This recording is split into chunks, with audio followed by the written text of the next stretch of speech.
আজ দেখাম আমি তোমালা 4K ভিডিও এডিটিং কেঙ্গে করছে। তো সর্বপ্রথম তোমরা এই অ্যাডজাস্টে চলে আসবেন। অ্যাডজাস্ট চলে আসার পরে ব্রাইটনেস আছে, ব্রাইটনেসটা দুই রকম ব্রাইটনেস পাবেন, একটা এটা। তো এটা একটু ছেড়খানি করে নেবেন তোমার ভিডিও হিসাবে।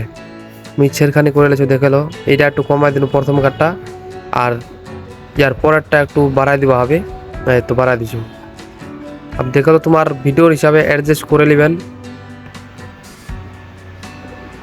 ব্যাস এটা অ্যাডজাস্ট হয়ে গেছে কালারটা।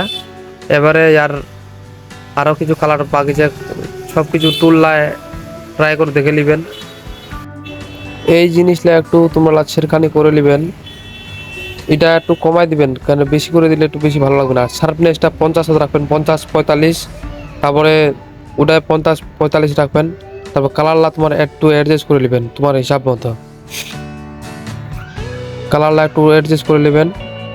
এবারে তুমি একটা কথা কইবা তোমার লাগবে, আমি ভুলে গেছো যে তোমরা বেশিরভাগের ভিডিও শ্যুট করবার চেষ্টা করেন আউটডোরত, কেন ঘরের ভিতরে ভিডিও করলে ভিডিও এডিটিং ভালো হয় না।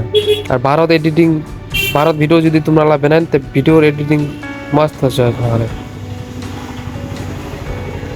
তো দেখলাম আমি কোনটা কালার কুই করছো কি নেই, কতক্ষণ রাখছো কতক্ষণ নেই, ওই হিসেবে তোমরা অ্যাপ্লাই করেন।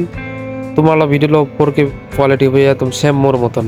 আমি একদম তোমার লাইভ দেখাচ্ছো এত কষ্ট করে। তো তোমার লোক তুমি এটাই আশা করছো যে তোমরা লাইক কমেন্ট শেয়ার করো, সাপোর্ট করো।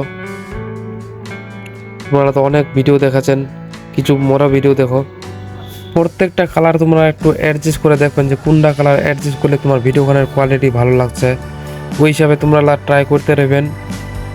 তোমার লোক একটাই রিকোয়েস্ট, খালি ভিডিওখান স্কিপ করেন না, স্কিপ করে কাটে কুটে দেখেন না, স্কিপ করলে কিছু বোঝা পাবেন নি। ভিডিওখান তোমরা কমপ্লিটলি ওয়াচ করো, কমপ্লিটলি দেখো, আশা করছো তোমার ভালো লাগবে। কালার অ্যাডজাস্ট হয়ে যাবার পরে এবারে চলে যাবেন তোমরা হাইলাইটটা একটু মানে তোমার ভিডিওর হিসাবে অ্যাডজাস্ট করে নেবেন।